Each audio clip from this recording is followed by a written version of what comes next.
With a pandemic and social unrest, this last year has made many of us more aware of the inequality right before our eyes.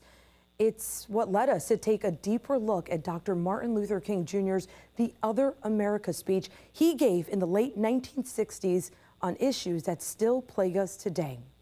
Through our series Fractured, we take a look at Dr. King's words, where we are still broken and how we can heal. Tonight, we dive into education, a good education, something every student deserves, and for many in our area, it's out of reach. Teacher shortages plaguing our schools really do not help. Some are relying on substitutes to fill the gap. We're not just talking about for a day or two, we are talking about weeks or months at a time. 10 Tampa Bay's Emerald Morrow shows how it's having a disproportionate impact on schools in low-income minority areas that are already struggling to keep up. We can't even provide our children teachers where they can learn. I can only imagine where they're going to end up.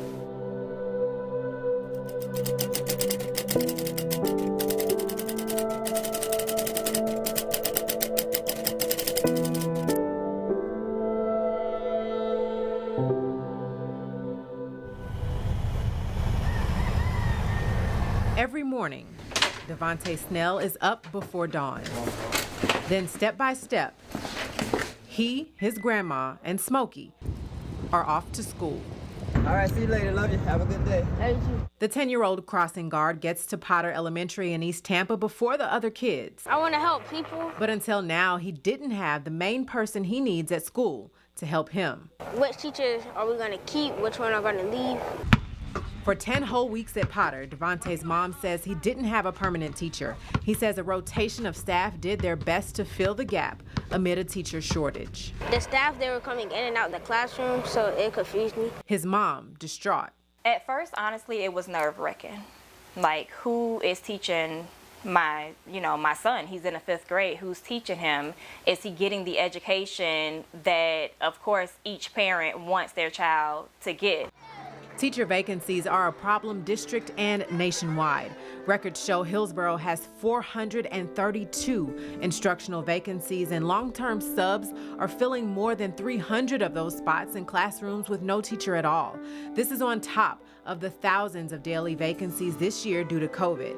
Most of the long-term sub spots are concentrated in Title I schools, which are often low income and minority. And 25% of the vacancies are concentrated in the district's transformation schools with the highest need. There's just simply not enough adults to run our schools effectively. Subs like Brittany Llewellyn say COVID plays a role this year, but vacancies were a problem in minority schools long before that. Even before the pandemic, they were being robbed of an education. There's some schools where substitute teachers are the only teachers. You have kindergarten students in completely void classrooms, void of color, void of books, void of anything because they don't have teachers.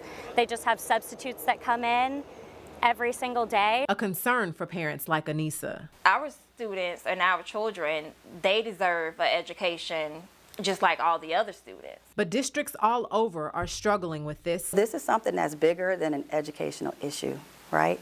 It's a societal issue. It's an economic issue. It's a community issue. And education advocates say we have a long way to go. We are seeing that our Black and brown children are being left behind. Let's look at Devontae's school. Potter is more than 80% Black, and more than 95% of students come from low-income homes. In 2020, just 15% of students were proficient in English. That number was 26% in math. When they have a sub, and in these core classes particularly, we're going to see where children are just passed through the system.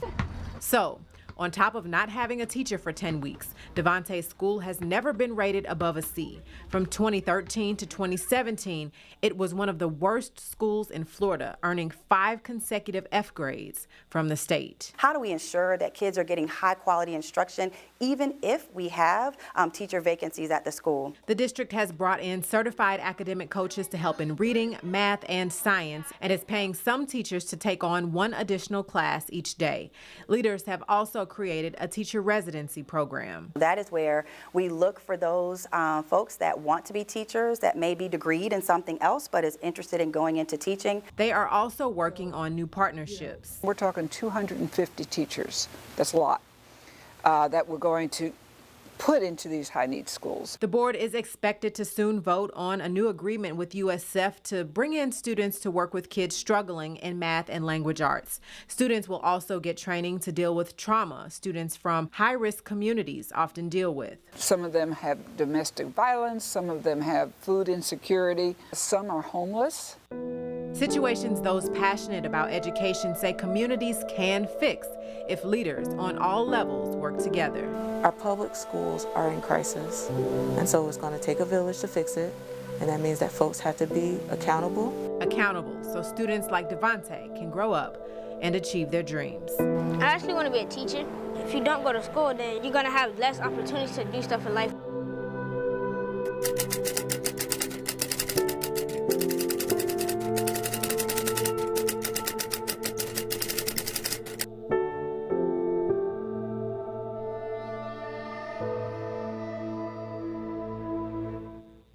And these are such important stories. We're looking forward to hearing more of them right here on Nightside. You can watch Emerald's previous pieces and see Dr. King's speech that we've referenced on 10tampabay.com.